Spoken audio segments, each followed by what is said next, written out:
Bonjour et bienvenue dans ce nouvel épisode du podcast 3 minutes pour entreprendre. Je suis Émilie Attard, je suis formatrice consultante en création et développement d'entreprise et j'ai fondé la communauté des entrepreneurs. Aujourd'hui, je réponds à la question « Comment se différencier de la concurrence ?» Alors c'est une question que l'on me pose souvent et dernièrement, c'est sur TikTok que l'on m'a interrogé sur ce sujet. D'ailleurs, n'hésite pas à me poser toi aussi tes questions, ce podcast est fait pour toi. Alors voilà, on me pose souvent cette question tout simplement parce que je répète à toutes les personnes que j'accompagne, à tous les membres de la communauté des entrepreneurs, qu'il ne sert à rien de lancer un business si c'est pour proposer un produit ou un service qui ressemble déjà à ce qui existe. On l'a vu dans un épisode précédent, la proposition de valeur de ton offre est une notion très importante. Alors tu dois rapidement te demander ce que ton produit ou ton service a de plus que les autres. Eh bien, dis-toi que les éléments de différenciation, il en existe plusieurs. Et je vais t'en proposer quelques-uns pour que tu puisses avancer dans ton projet. Je vais commencer par te parler des éléments de différenciation les plus courants. On va retrouver le prix et la qualité. Ce sont en général les premiers éléments sur lesquels on s'appuie pour se différencier de nos concurrents, mais heureusement, ce ne sont pas les seuls. Tu peux par exemple proposer un produit ou un service déjà connu du marché, mais dont la fabrication, les matières premières sont différentes.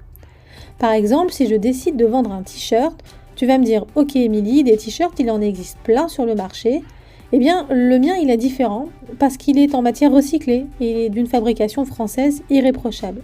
Alors oui, je vends un t-shirt comme mes concurrents, mais la provenance et la qualité me permettent de me démarquer.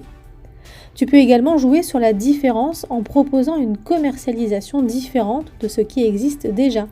Si par exemple tu proposes à la vente un service qui jusque-là n'existait qu'en présentiel, mais que toi tu arrives à le dématérialiser. Tu peux aussi proposer des services annexes qui apporteront une vraie plus-value à ton produit. Tu peux également proposer une identité de marque forte ou un packaging différent qui attirera une clientèle attachée à ton univers. Autre exemple, tu peux mettre en place un processus d'achat différent. Tu peux proposer des moyens de paiement différents, sous forme d'abonnement par exemple. Tu peux aussi miser sur le personal branding, c'est-à-dire ce que toi tu peux apporter à ta marque en tant qu'individu, comme peuvent le faire certains influenceurs qui vendent d'abord leur image avant de vendre leurs produits. Tu peux aussi envisager de parler de tes produits à travers ton expérience personnelle.